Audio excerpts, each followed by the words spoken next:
mapirokesi anonzi mapirokosi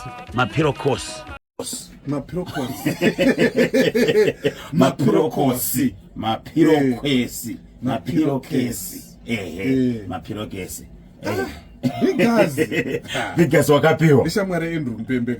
Vanowirana. Ishamware pamwe chete na uyu.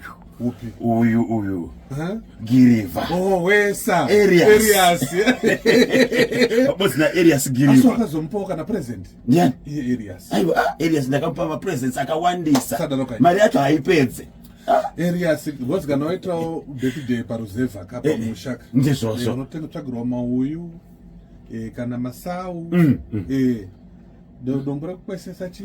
Nasa ndina mashoko ekutaura akawanda. Inda. Ingotanga kutaura zvoda kutaura then ndobva ndangopedza tutsitso. Eva Joy, arisei. Eva Joy ndakamubata musono. Nasi muswa 5 ka? Nasi muswa 5 chitatu. Baba na Mai Mtasa. Baba na Mr. Giant. Boss G. Yes. Kaka. Je, aso ari kuNorton. Nayi, andisikuziva. Boss pa Norton pakona. Pakona apo. Kana twakaenda pa lot. Ko iwo Honorable Martin Matinyanya. Honorable Martin Matinyanya. Mumbaro muvari kupiko. Ishamwari yako. Ishamwari yako. Kanyina bozo mukora. Tondera isamanyanga. Samanyanga. Matinyanya ka.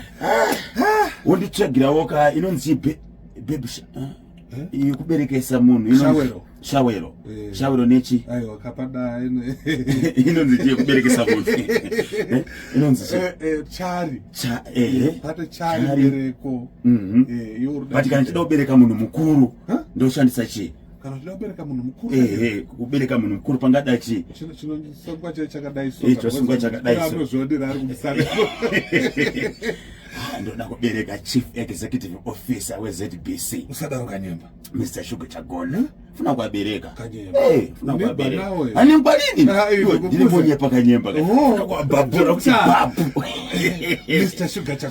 Sugar Chagona komedwa kanyemba aiwa ndoda kubereka kuti ngobereka chete babu basi nse uchibaba unebva nawe ndantiko zvino kulimba aikona kunipo ndibe kulimba nyangaraona koikazabwera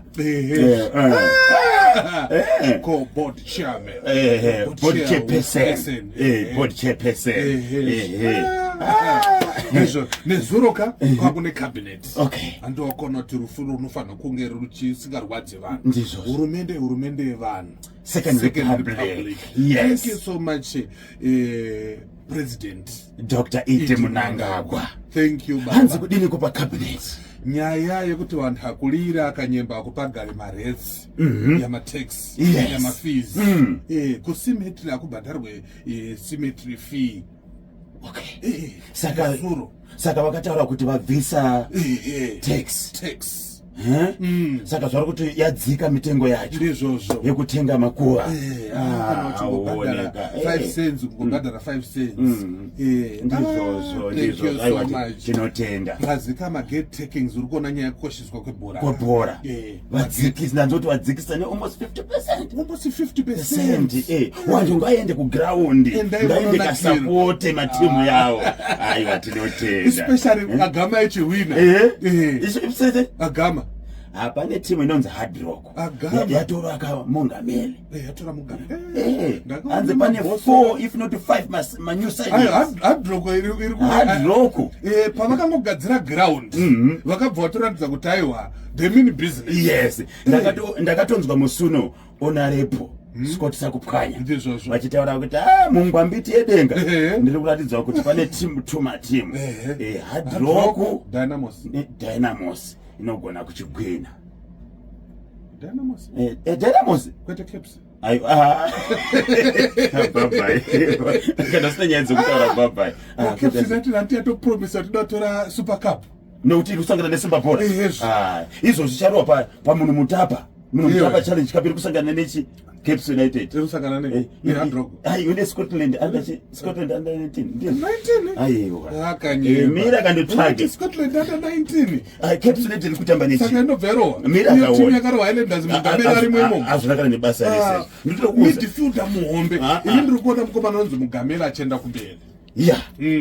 Ona zvoita maswanisi. Is a player. Ona zvoita maswanisi. Vana mugameri vanofanira kunge vachienda kupi kumberiko kwachizodzoka kuzomirira Zimbabwe. Okay. Caps United iri kutamba neScotland Academy. Mira one chitindi mulio. Wachiziva chegoreri. Scotland Academy. Pamunhu mutamba challenge cup. Bhoderi harina kana redeem kanyema. Uchiona chiro. Okay papa. Honorable Mona varipo. Varipo. Ko kutadza kwapa sando ino. Honorable Advocate Felix Mona. Sando dzenyu kuti po. Rikiti vu. Etauraka. Mabvuku interchange. Mabvuku interchange. Chiri kubuda nice. Kanyemba. Aiwa, thank you so much asimusazaebwa kandoda. Aiwa ndoda but ndoda iri kugadzirwa. Ndizvozvo. Iri kumanywa nayo ndoda. Umuntu udiko. Tinga leti kondrebe kudribva kakanyemba. Kai, vari kupolika ka. Kai. Pafupi ndakaona letesi. Pakurohwa kama madhitwa. Kazi. Uri kumashure. Resident Minister Aritan. Very right. Christopher Magomo. Bye. Ndikuona kanyemba. Wakuenda. Ndakumeni kufunani. Hapana. Ungobvunza zvangu bye. Nyangara kakugora kuraita afi. Yeah, but at least wakutedzera when uri kupfeka. Ndizvozvo. Kako kari kumambuya. Ayiko kari kutsogoro. Kanyemba. Kari kutsogora. Ufuna tika